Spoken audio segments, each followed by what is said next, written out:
la tragédie qui ébranle le Québec au grand complet.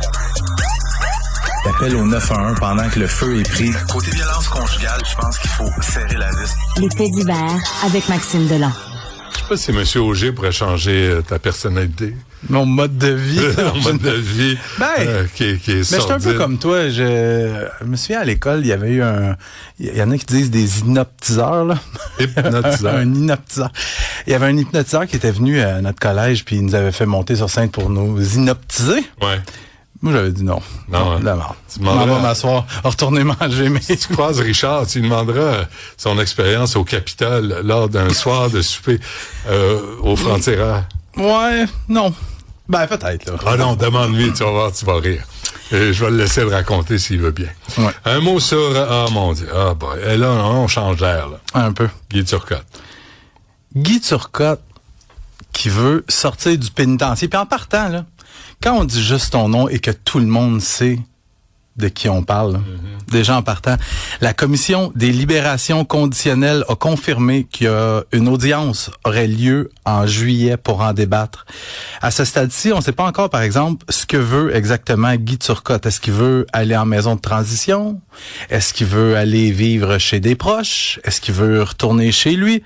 C'est pas clair. On va savoir en juillet, mais je pense que c'est important quand même de rappeler ce que Guy Turcotte a fait. En 2009, à la suite de sa séparation avec la docteure Isabelle Gaston, Guy Turcotte tue ses 2 enfants, Anne-Sophie et Olivier. Ils ont 3 et 5 ans. Il les a poignardés 46 fois. Dans son témoignage au procès, Guy Turcotte avait imité la voix de son petit garçon qui disait « Non, non papa, non, non », alors qu'il s'apprêtait à le tuer. Je vais t'épargner quand même les détails du crime, parce qu'il y a des détails qui ont été révélés durant le procès, des détails qui ont fait en sorte que les journalistes qui couvraient le procès ont eu besoin d'aide psychologique. Des détails qui ont fait en sorte que les policiers qui sont intervenus sur la scène de crime ont été en arrêt de travail très longtemps. Des détails que le policier de la SQ, Patrick Bigras, a été obligé d'expliquer 2 fois plutôt qu'une parce qu'il y a eu 2 procès, de long en large, et détails qui ont ultimement mené à son suicide. Parce que selon des collègues à qui on avait parlé à l'époque, au policier, Patrick Bigras n'avait jamais réussi à passer par-dessus ce qu'il avait vu dans cette maison-là de Piémont en 2009. Puis je te parle de 2 procès parce que, on s'en souvient, Guy Turcotte a d'abord été reconnu non criminellement responsable du meurtre de ses 2 enfants pour cause de troubles mentaux. Le verdict avait été porté en appel. Guy Turcotte avait finalement été condamné à la prison à vie sans possibilité de libération conditionnelle avant 17 ans. Et on en est là, à 17 ans plus tard. Guy Turcotte veut sortir. Puis tu sais quoi?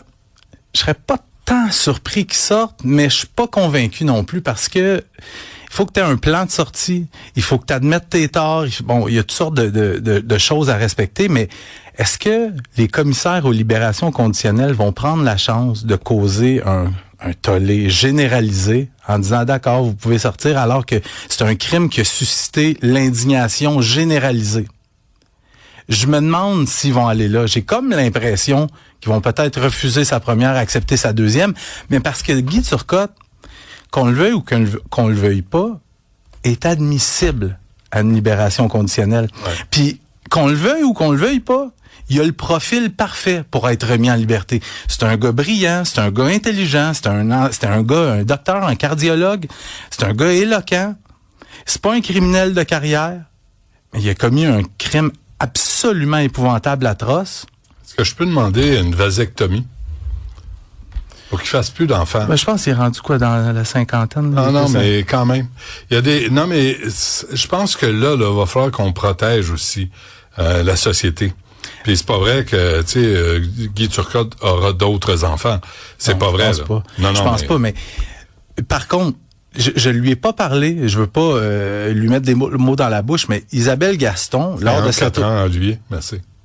de cette audition-là, Isabelle Gaston, son ancienne conjointe, va avoir l'occasion d'aller rencontrer, d'aller parler ou de fournir une lettre pour s'opposer à la libération conditionnelle de Guy Turcotte. C'en est une autre qui a vécu l'enfer, ça. Elle est marquée à vie. Ouais.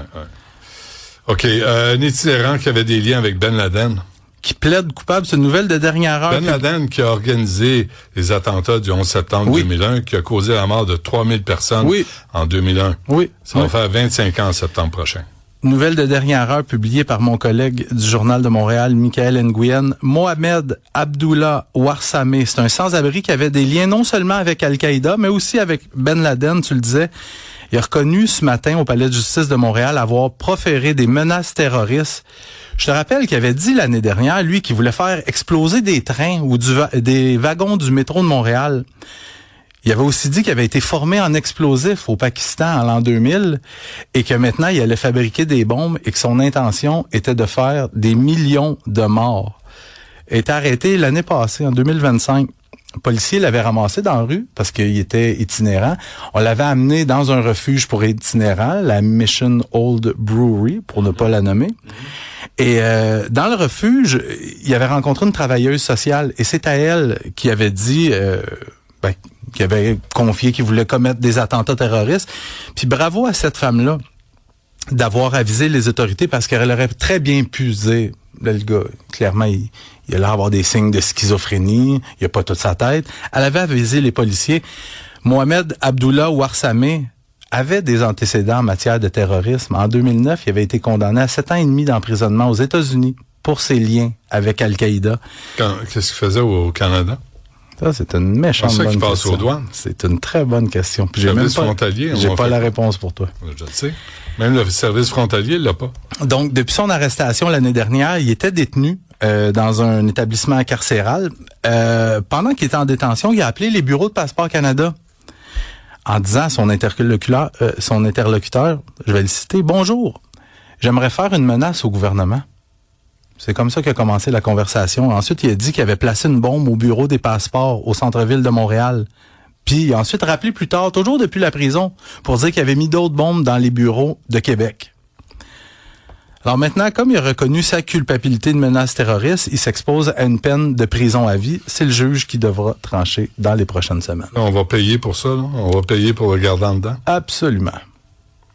Quoi, 120 000 à peu près par année, par détenu? 5 arrestations pour le meurtre d'un des leaders du groupe Arab Power. Je te rappelle Sylvain Kabouchi, qui a été battu, poignardé à mort au pénitencier de Donnacona en juillet dernier.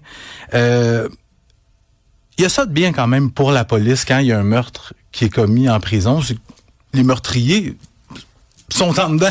Sont en dedans puis ils peuvent pas se sauver. La Sûreté du Québec a annoncé l'arrestation de 5 détenus pour le meurtre. Il s'agit de Radwan Hamzi, Ahmed Raza, Bilal Brahimi, Mohamed Berberi et Mohamed Amin Oumina. Et les 5 suspects ne sont pas des enfants de cœur. J'ai fait une petite recherche pour te dire de qui il s'agit. Ouais. Mohamed Berberi, c'est un gars qui a assassiné un innocent. Lui avait le contrat d'assassiner un gars de gang. Il s'est trompé. C'est le gars, je te disais, tu sais, qui avait mis des GPS sous la mauvaise voiture et qui a assassiné un parfait innocent. Bilal Brahimi... Est-ce qu'il n'y a pas des phases pour cet innocent et sa famille? Là? Absolument. Le gars avait rien demandé à personne. Ouais. Il avait le malheur de conduire le même type de véhicule que la cible réelle. Bilal Brahimi, Ahmed Raza, eux autres ont poignardé à mort un jeune de 19 ans dans Hansik, à Montréal. Il l'avait poursuivi, il l'avait ramassé, il l'avait poignardé à mort. Qu'est-ce qu'il faisait en liberté? Ah, ça, je sais pas. Mohamed Amin Oumina, lui, c'est un gars qui a accidentellement tué un de ses bons chums à Sherbrooke en lui tirant une balle dans la tête. Puis après, il s'était sauvé en Espagne. Il a finalement été arrêté, ramené ici.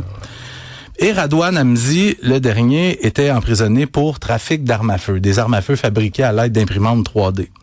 Alors, ces 5 gars-là font maintenant face à l'accusation la plus grave du code criminel, c'est-à-dire meurtre prémédité. Et juste, peut-être aussi, un petit heads-up... Je veux juste dire que la situation pourrait dégénérer dans les établissements carcéraux québécois parce que ce qu'on me dit, selon des sources, c'est que depuis quelques semaines, il y a un conflit assez violent entre les dangereux groupes, c'est important de le dire, Arab Power et Arabs with Attitude. Il y a plusieurs membres de chacun des groupes qui se sont fait agresser dans des prisons ou dans des pénitenciers en sol québécois. Tout ça découlerait d'une attaque subie plus tôt ce mois-ci par le leader du groupe Arab with Attitude, Fawzi Armali, au début du mois au pénitencier de Drummondville. Et depuis ce temps, le yaourt est aux vaches, me dit-on. Parfait. Merci. Sur ces bonnes nouvelles. À lundi, certain. Bonne fin de semaine. Salut.